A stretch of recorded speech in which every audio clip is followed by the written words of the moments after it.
하나님의 은혜와 여러분의 기도의 후원과 그리고 많은 분들의 헌신으로 유스그룹 서머 캠프를 지난 주간에 잘 은혜 가운데 마칠 수 있었습니다. 장소며 또 날씨며 또 행사 진행 모든 것들이 정말 우리가 생각했던 것 이상으로 하나님의 은총 가운데 잘 진행이 되었습니다. 정말 하나님께 감사와 영광을 드리고 정말 이 서머 캠프를 위해서 물심양면으로 헌신해 주시고 도와주신 모든 분들에게 진심으로 감사를 드립니다. 이번 수련의 주제는 하나님의 말씀과 그리고 하나님이 창조하신 사람과 정말 친밀한 교제를 나누는 그런 것에 중점을 뒀습니다. 유스그룹 학생들의 이제 거기 캠프에 도착하자마자 가장 먼저 그들의 핸드폰과 전자기기를 다 이렇게 걷어가지고 한 곳에 딱 모아두고 3일 동안 완전히 전자기기와 핸드폰이 차단된 상태에서 오로지 하나님의 말씀과 그리고 성도의 교제에 집중할 수 있도록 그렇게 했는데 우리 학생들이 다 잘 따라줬습니다. 너무나도 놀라운 것은 우리 유스그룹 학생들이 이번에는 다른 프로그램 하지 않고 오직 성경만 읽었는데요. 통독을 했는데 하루에 거의 한 6시간 그렇게 읽었어요. 여러분 한번 생각해 보세요. 여러분 하루에 1시간 그 자리에 앉아가지고 책을 읽는다고 보세요. 그게 쉬운 일입니까? 근데 하루에 6시간, 물론 중간에 브레이크 타임이 있었지만 이게 우리 유스그룹 그 한참 혈기왕성한 그 아이들에게 이게 보통 일이 아닌 거죠. 근데 정말 우리 전도사님이 인도하에 성경을 마태복음부터 시작해서 이렇게 쭉 읽었는데 잘 따라와주고 이제 우리 목표는 사도행전까지 끝내는 거였지만 이제 아이들이 이게 다 성경의 그 언어들이 생소하고 또 문맥 파악하는데 어렵기 때문에 천천히 읽다 보니까 속도를 낼 수가 없었습니다. 그래서 사복음서는 다 마쳤고 사도행전 7장까지 그렇게 마치게 되었습니다. 정말 너무 그 성경을 읽는 모습을 보면서 제가 목회자로서 존재하는 그 이유 그것을 거기서 발견할 수 있었습니다. 하나님의 말씀을 그 어떤 누가 대신하는 게 아니라 본인이 직접 읽고 하나님 말씀 앞에 본인이 직접 서는 것, 그것이 목회자가 도와줄 일이라고 저는 생각합니다. 성경을 읽는 시간만큼 비례해서 아이들이기 때문에 또 밖에 나가서 아웃도어 액티비티를 하는 그런 즐거운 친교의 시간도 가졌습니다. 현대사회 시스템은 거의 전자기기의 영향을 받게 되고 전자기기가 다 깊이 개입되어 있습니다. 물론 그것들이 중요한 도구로서 긍정적인 역할을 하는 부분도 있지만 정작 우리의 가장 중요한 이 시간이라는 보물을 우리는 전자기기를 가지고 그 SNS에 거기에다가 이제 소비하고 거기에 들어가는 시간을 생각하면 너무나도 안타까운 부분이 많이 있습니다. 우리가 거기에다가 뭘 올려놓고 누가 좋아요 누르나 안 누르나 그걸 기다리면서 그걸 이제 구하는 그런 시대가 되었는데요. 정말 우리 교회는, 믿음의 공동체는, 우리 하나님의 자녀들은 정말 그런 게 아니라 사람이 좋아요라는 것을 기대하는 게 아니라 하나님이 우리를 좋아요 하시는 말씀과 기도와 예배에 집중하고 거기에 초점을 맞추는 것, 그게 우리의 인생과 신앙의 가장 중요한 기초라고 생각합니다. 자녀들이 집에서 바로 이 기본에 집중할 수 있도록, 충실할 수 있도록 우리 부모님들이 먼저 본을 보여야 될 줄로 믿습니다. 샌안토니에 있는 오크힐스 처치를 섬기고 계신 맥스 루카이도 목사님이 쓴 예수님처럼이라는 책이 있습니다. 예수님처럼이라는 책이 있는데 이 책은 어떻게 하면 우리 인생의 초점을 예수님께 맞출 수 있는지를 돕는 그런 책입니다. 한번 여러분 가능하시면 읽어보시기를 추천합니다. 우리가 이 예수님의 마음에 초점에 맞춘 삶을 산다면 우리의 인생이 어떻게 변화될 수 있는가, 그것을 보여주는 책인데 또한 그 주제는 우리 모두의 주제이기도 합니다. 요즘에 휴대폰은 대부분 디지털 카메라 기능이 다 장착되어 있기 때문에 굳이 고급 카메라를 사지 않더라도 그냥 웬만한 핸드폰으로 찍어도 사진이 선명하게 잘 나옵니다. 선명하게. 그럼에도 불구하고 저희 식구들은 제가 찍은 사진은 별로 기대를 하지 않습니다. 왜냐하면 제가 찍은 사진들은 거의 다 그 피사체가 흔들려 나와요. 흐릿하거나 흔들리게 나와요. 아무리 제가 초점을 맞춘다고 이렇게 하는데도 찍고 보면 다 흔들리고 삐뚤어지고 이제 그 산만해요. 그런 사진을 볼 때마다 제가 찍어놓고도 정말 짜증이 납니다. 그러니 다른 사람들은 오죽하겠어요? 아무리 멋진 경치도 아무리 예쁜 얼굴도 초점을 잘 맞추어 찍지 않으면 그냥 그 사진은 볼품이 없어지는 거예요. 우리 인생도 초점이 중요합니다. 제가 오늘 아침에 초점을 말하는 이유는 우리 인생의 초점이 어디에 맞춰져 있냐는 거예요. 우리 인생의 초점이 우리 주 예수 그리스도에게 온전히 맞춰져야 있느냐 하는 것입니다. 우리 이 삶의 초점이 예수 그리스도께 맞춰져 있지 않으면 우리가 인생을 살긴 살아도 애를 쓰긴 써도 결국은 허무한 삶이 될 수밖에 없는 것이기 때문입니다. 예수님께 초점을 맞춘다는 것은 예수님을 닮아간다는 것입니다. 예수님의 눈으로 바라보고 예수님의 마음으로 생각하고 예수님의 관점으로 판단하는 바로 그것이 바로 예수님께 초점을 맞춘다는 것입니다. 오늘은 우리가 초점을 맞춰야 될 바로 예수님의 마음에 대해서 생각해 보기를 원합니다. 본문 5절 말씀 보면 너희 안에 이 마음을 품으라. 곧 그리스도 예수의 마음이니. 우리가 예수님께 초점을 맞추고 예수님을 닮아가기 위해서는 예수님의 마음을 품어야 되는데 한번 상상을 해보십시다. 딱 하루만이라도 예수님이 우리의 처지가 되어보신다고 한번 상상을 해봅시다.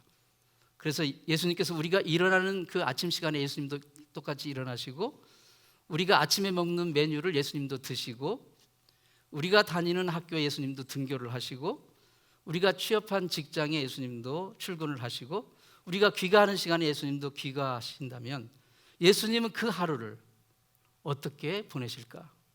한번 생각해 보세요. 또 한번 바꿔서 다르게 한번 생각을 해보십시다. 나의 몸도 그대로고 내가 하는 말투도 그대로고 내가 입는 옷차림도 그대로고 그 다음에 내가 하루 중에 만나는 사람들도 그대로고 그 다음에 내가 하는 일도 다 그대로인데 딱 한 가지 다른 것이 있다고 합시다. 그것은 예수님의 마음이 우리의 마음속에 들어와 예수님의 마음이 일하신다고 한번 생각을 해보십시다. 모든 것은 평소 그대로인데 우리의 마음만은 예수님이 주장을 하셔요. 그러면 어떻게 될까요? 예수님의 우선순위가 나의 우선순위가 될 것이고 예수님의 관심이 내 관심이 될 거고 주님의 열정이 내 열정이 될 것입니다. 그러면 우리가 평소 내 마음대로 살 때 받았던 어떤 그 스트레스 받던 것들이 여전히 나에게 스트레스가 될까요? 전에 내 마음대로 살 때 느꼈던 그 두려움이 예수님이 내 마음을 주장하시면 전에 두렵게 느껴졌던 것이 여전히 두렵게 느껴질까요? 내 마음대로 살 때 했던 나쁜 습관, 부끄럽고 한심한 그런 습관들을 예수님의 마음이 내 마음을 주장하고 인도한다면 여전히 나는 그것을 하고 있을까요? 우리에 대한 하나님의 가장 큰 관심은 우리의 환경의 변화, 외모의 변화, 내 주변 사람의 변화가 아닙니다. 바로 내 마음이 변화되기를 원하십니다. 우리의 마음이 예수님의 마음으로 채워진다면 우리의 환경, 우리의 어떤 외모나 주변 여건, 그 다음에 내 주변의 사람들, 사실 그것은 결정적인 문제가 아닌 것이죠. 우리의 삶이 바뀌지 않는, 변화되지 않는 정말 결정적인 이유는 상황과 여건이 바뀌지 않기 때문에, 저 사람이 바뀌지 않기 때문에가 아니라 내 마음이 변화되지 않기 때문에, 내 마음이, 우리의 마음이 예수님의 마음을 선명하게 품고 있다면 우리 인생은 선명해지는 거예요. 주변 상황의 변화와 상관없이 바로 그게 하나님이 우리에게서 바라시는 삶의 모습인 것입니다. 아까 서두에 소개한 그 맥스 루카드 목사님의 그 책의 그 표지에 이런 인상적인 글이 나옵니다. 하나님은 당신을 있는 그대로 사랑하신다. 그러나 그대로 두시지는 않는다. 하나님은 당신이 예수님처럼 되기를 원하신다. 하나님은 우리를 있는 그대로 사랑하십니다. 예. 내가 공부를 더 잘하면 하나님이 나를 더 이뻐하시고, 내가 공부를 좀 못하면 하나님이 나를 덜 사랑하시지 않습니다. 나의 믿음이 커지면 하나님이 나를 더 사랑하시고, 내 믿음이 작아지면 나를 향한 하나님의 사랑도 같이 작아지는 거 아닙니다. 내가 기도를 많이 하고 봉사를 많이 하고 열심히 하면 하나님이 나를 더 사랑하시고, 내가 기도를 적게 하고 봉사를 적게 하면 그분이 나를 덜 사랑하시는 거, 그거 아닙니다. 이 세상 그 어느 것도 우리를 향한 하나님의 사랑을 늘어나게 하거나 줄어들게 할 수 없습니다. 하나님의 사랑은 우리가 어떻게 하느냐에 따라서 더 후해지고 더 박해지지 않습니다. 그런 조건부 사랑이 아닙니다. 하나님 우리의 실수나 심지어 우리의 죄와 허물에도 불구하고 우리를 변함없이 사랑하십니다. 그러면 어떤 사람이 이렇게 생각할지 모르겠어요. 어차피 하나님 나를 무조건 사랑하신다니 아무렇게나 살아도, 내 마음대로 살아도 되겠구만. 어차피 내가 뭐 봉사 조금 하고 기도 조금 하고 해도 사랑하신다니. 여러분, 그게 아니지 않습니까? 그러니까 우리는 정말 뜻과 마음과 정성을 내 하나님을 더 사랑해야 되지 않겠습니까? 부모가 자녀를 어떻게 사랑합니까, 여러분? 자녀가 똑똑하고 잘나면 부모는 자녀를 더 사랑하고, 자녀가 똑똑하지 못하면 덜 사랑합니까? 아니잖아요. 자녀가 똑똑하면 뿌듯해서 사랑하는 거고요, 자녀가 못나고 부족하면 속상해서 사랑하는 거예요. 애틋해서 사랑하는 겁니다. 그 사랑의 진한 것은 어떤 게 더 진하다 말할 수가 없는 것입니다. 대전의 어떤 목사님의 간증인데, 목사님이 어려서부터 할머님을 모시고 근데 그 목사님의 아버님이 그 어머니를 모시고 살았어요. 삼형제가 있었는데도 그 둘째인 목사님의 아버지가 이제 할머니죠. 이 목사님에게는 할머니, 그 아버님에게는 어머니를 모시고 살았어요. 그것을 늘 보고 살았어요. 이 목사님이 할머니를, 아버님이 이렇게 모시고, 그러면서 할머니가 임종할 때도 그 순간까지도 끝까지 효성을 다해서 이제 목사님 아버지가 그 어머니를 모셨어요. 근데 그 할머니가 임종 직전에, 돌아가시기 전에 세 아들 중에 막내 아들의 이름을 애타게 부르신 거예요. 막내 아들의 이름을. 첫째 아들은 직장도 아주 번지를 하고 가정도 안정이 돼 있고, 둘째 아들인 이 목사님의 아버지는 뭐 처음부터까지 할머니를 끝까지 모신 효성지극한 고마운 아들이었는데, 셋째 아들은 결혼도 실패하고 뭐 직장도 없고 늘 그 할머니의 속을 썩혀드린 그런 아들이었는데, 정작 할머니가 돌아가신 임종 때 부른 아들의 이름은 그 셋째. 얼마나 안타깝고 얼마나 가슴이 미어졌으면 그걸 부르고, 이 세상에 사람인 부모의 사랑도 이러한데 하물며 하나님의 사랑은 오죽하겠는가. 자녀인 우리가 연약하면 연약할수록, 부족하면 부족할수록 하나님은 더 애틋하게, 속상하게 사랑하십니다. 안타깝게 사랑하시죠. 여러분이 하나님의 자녀라는 것을 확신하신다면, 여러분의 처지와 모습에 상관없이 여러분을 향한 하나님의 사랑은 그 어떤 것으로도 대체될 수 없고 변함이 없다는 것을 기억하실 수 있길 바랍니다. 그러나 이 점 또한 기억을 해야 됩니다. 하나님은 그분의 자녀인 우리를 있는 모습, 부족한 모습, 참 한없이 형편없는 모습 그대로 사랑하시지만, 우리가 그 현재 형편없는 부족한 모습 언제나 거기에 머물러 있기를 원치 않으셔요. 그대로 놔두지 않으신다는 거예요. 변화되기를 원하십니다. 꼬마 아이가 동네 놀이터에 모래 그 밭에서 놀고 있어요. 아버지가 자기 그 자식 주려고 아이스크림을 사가지고 가서 이렇게 손짓을 합니다. 아이가 놀다가 아버지가 아이스크림 들고 오는 걸 보고 쫓아갑니다.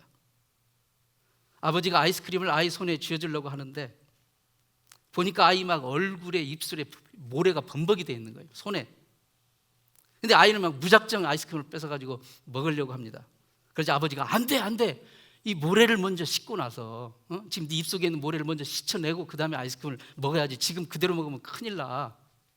근데 아이는 안 돼, 지금 먹고 싶어, 빨리 지금 줘요. 여러분, 아이의 입에 모래가 들어가 있다고 아버지는 더 이상 그 아들을 실망했다고 사랑하지 않습니까? 그런 아버지는 없어요. 그렇다면 아이를 사랑한다고 모래가 막 묻어있고 막 입속에 모래가 있는데도 그냥 먹어라, 뭐 대수냐, 그런 아버지가 또 어디 있겠습니까? 그런 아버지는 정신병에 가봐야 할 거예요. 아이의 입속에 모래가 묻어있는데도 그냥 아이스크림을 주는 아버지는 없어요. 아무리 그 아이가 원해도. 하나님도 우리에게 주시려고 그분의 손에 들고 계시는 엄청난 풍성한 복이 있으십니다. 그런데 우리의 입과 손과 얼굴에, 우리의 삶 속에 더러운 것이 묻어 있어요. 하나님 우리를 정말 사랑하시고 우리에게 항상 더 좋은 것, 가장 좋은 것, 가장 베스트를 주기 원하시지만 우리 손에 묻은 그 더러운 것 때문에 지금 당장 주실 수가 없는 거예요. 우리는 무조건 그냥 지금 달라고 애원하지만 하나님 우리를 정말 사랑하시기 때문에 지금 주실 수 없는 겁니다. 아빠는 아들 입에 얼굴에 묻은 그 모래를 씻어버리기를 원하듯이 하나님 우리의 삶에 묻은 이 더러운 것들을 뱉어버리기를 원하십니다. 하나님께서 지금 있는 모습 그대로 사랑하시지만 있는 모습 그대로 그냥 놔두시지 않으십니다. 그것이 우리에게 은혜고 그게 축복인 것입니다. 하나님이 나를 그냥 내버려 두시지 않는 것, 그게 축복이고 은혜인 거예요. 하나님이 나를 그냥 내버려 두시는 것, 그래 네 마음대로 해라, 네 마음대로 살아라, 내 마음이 아니라 네 마음대로 살아라, 그게 저주고 지옥인 것입니다. 참으로 어리석게도 우리는 하나님에게 투정합니다. 주님 날 좀 내버려 두세요. 상관 좀 하지 마세요. 귀찮게 좀 하지 말아세요. 내 하고 싶은 대로 하게 내주세요. 여러분, 그래서 하나님이 그냥 여러분을 내버려 두시면 그게 저주요 불행인 것이에요. 로마서 8장 29절에 하나님이 미리 아신 자들로 또한 그 아들의 형상을 본받게 하기 위하여 미리 정하셨으니 이는 그로 많은 형제 중에서 맏아들이 되게 하려 하심이니라. 하나님은 그분의 자녀인 저와 여러분에게 거는 기대가 크십니다. 우리에 대한 하나님의 기대는 우리가 그 아들의 형상, 즉 구세주 예수 그리스도를 본받고 닮아가는 것입니다. 예수님을 닮아간다는 것은 무엇입니까? 우리의 외모가 예수님처럼 막 머리를 장발로 이렇게 길게 기르고, 사실 그것도 모르는 거예요. 왜냐하면 영화나 이런 그 매체에서 그렇게 만든 거지 예수님의 모습을 어떻게 알 수 있습니까? 아무도 모르는 거예요. 어쨌든 그 대부분 그 그림 화가들이 그린 거나 매체들이 예수님 막 장발로 이렇게 나오고, 그 다음에 긴 망토를 걸치고 막 샌들을 신고 목소리를 근엄하게 내면 그게 예수님을 닮아가는 겁니까?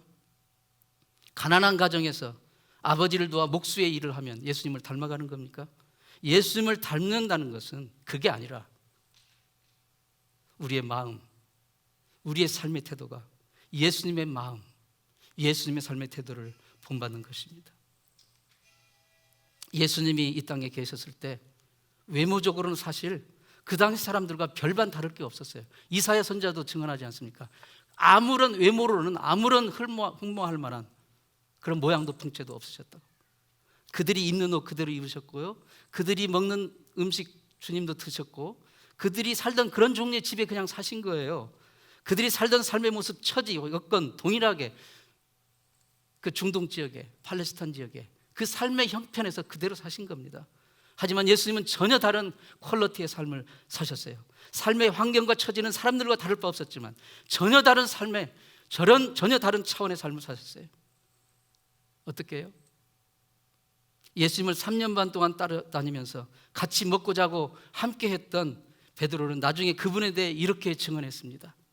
베드로전서 1장 19절, 그분은 오직 흠없고 점없는 어린 양 같은 그리스도이시다. 역시 같이 했던 사도 요한도 요한 1서 3장 5절에서 그분에게는 죄가 없으십니다. 예수님이 다른 사람들과 달랐던 점은 삶의 처지, 여건, 환경 그게 아니었습니다. 그분의 마음이었습니다. 그분의 삶의 태도였습니다. 우리가 예수님을 닮는다는 것은 우리의 환경, 처지, 조건, 처지, 여건 그것을 바꾼다는 것이 아닙니다.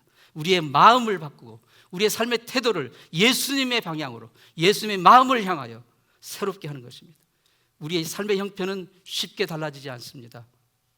내 삶 가운데 예수님의 생각, 예수님이 추구하는 가치, 예수님이 가시는 그 길, 그것이 나타난다면 그게 예수님을 닮아가는 삶인 것입니다.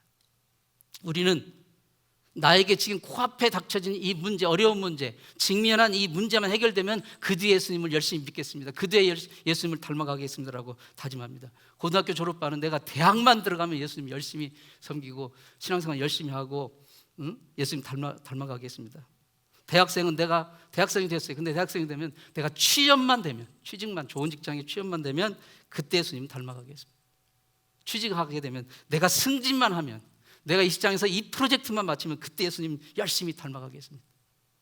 가정주부는 좋은 집만 장만하면 그때 가서 열심히 섬기겠습니다.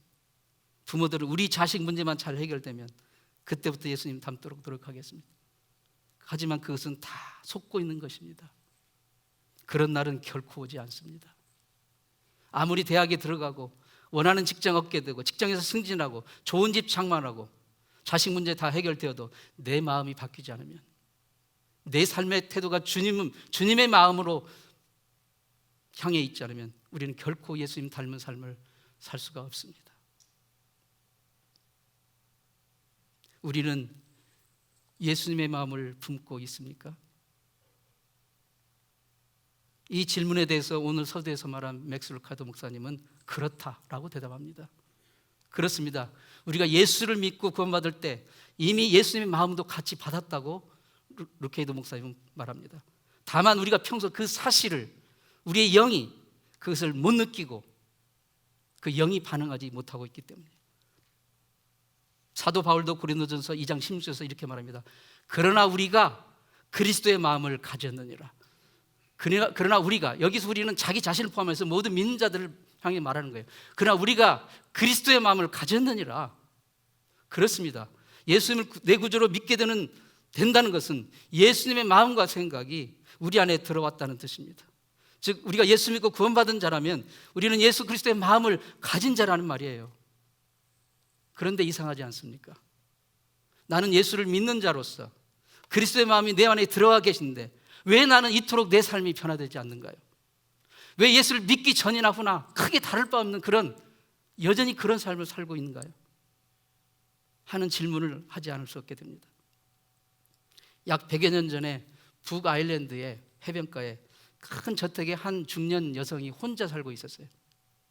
이 여성은 부자인데 아주 지독한 구두쇠였습니다. 전기 검침원이 매달마다 이제 전기 계량기를 확인하러 그 집에 가서 보면 지난달보다 나간 게 없어요. 바늘이 거의 그대로예요. 무슨 조금 밀리미터 나간 정도로. 늘 계량기 바늘이 거의 제자리 걸음인 거예요.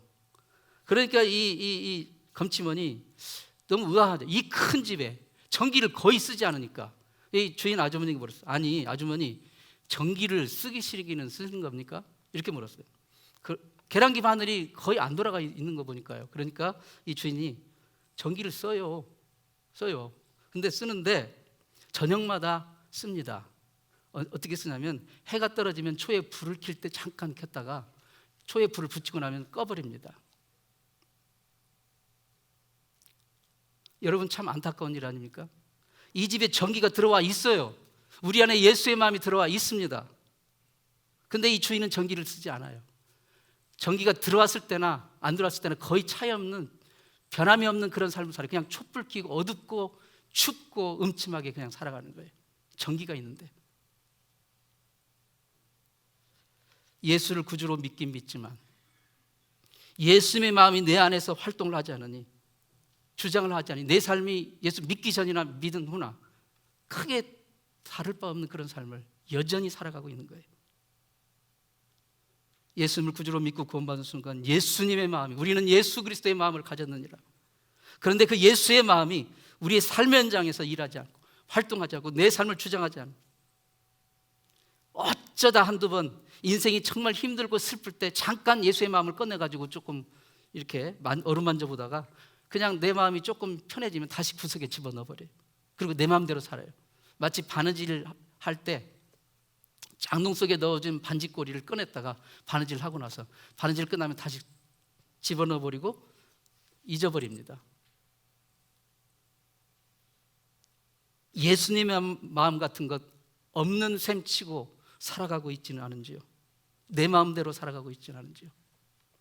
그러면 우린 평생 예수님 닮는 삶을 살지 못합니다. 그런 삶에는 진정한 변화가 없습니다. 진정한 믿음의 열매도 축복도 없습니다. 이러한 삶의 태도에서 돌아서야 됩니다. 하나님은 우리를 있는 그대로, 부족한 모습 그대로 사랑하셔요.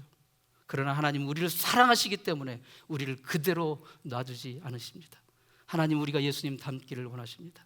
예수님의 마음을 품는다는 것은 단지 예수님의 마음을 가지고 있다는 것이 아닙니다. 우리 안에 계신 그리스도의 마음이 매일 매 순간 나의 삶의 모든 것을 주장하고 인도하고 역사하시도록 하는 것이에요. 이 예수님의 마음이 무엇인지는 하나님의 말씀이 우리에게 가르쳐 줍니다. 그래서 우리는 매일 하나님의 말씀을 가까이 해야 됩니다. 그리고 성령께서 우리로 하여금 그 말씀을 깨닫게 하시고 생각나게 하시고 가르쳐 주십니다. 이 성령의 도우심을 힘입어야 합니다. 이 성령의 도우심을 힘입어 하나님의 말씀을 통해 그리스도의 마음이 무엇인지를 깨닫고 그리스도의 마음이 내 삶을 온전히 주장하도록,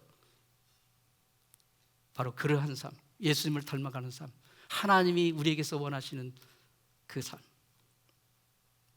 성령님의 도우심을 힘입어 그리스도의 마음으로 생각하고 그리스도의 마음으로 기도하고 그리스도의 마음으로 바라보고 그리스도의 마음으로 결정하고 그리스도의 마음으로 일하고 그리스도의 마음으로 공부하고 그리스도의 마음으로 섬기며 봉사하시기를 축원합니다. 한 주간도 그리스도의 마음을 품고 매일매일 더욱더 예수님을 닮아가게 되기를 축원합니다. 기도하겠습니다. 하나님 아버지, 예수 그리스도가 나의 주님이요 구세주가 되시는 순간부터 우리는 주님의 마음을 가진 자 되었지만, 주님, 여전히 우리는 예수 믿기 전이나 후나 별반 다를 바 없는, 정말 열매 없는, 무미건조한, 정말 생명력 없는 그런 삶을 살고 있지는 않은지요. 주님, 성령님 일깨워 주시옵소서. 우리 마음 가운데 품고 있는 예수 그리스도의 그 마음을, 그 마음이 우리 삶 가운데 정말 왕성하게 일하시도록, 주장하시도록, 인도하시도록 주님 역사해 주시옵소서. 예수님의 이름으로 기도합니다. 아멘.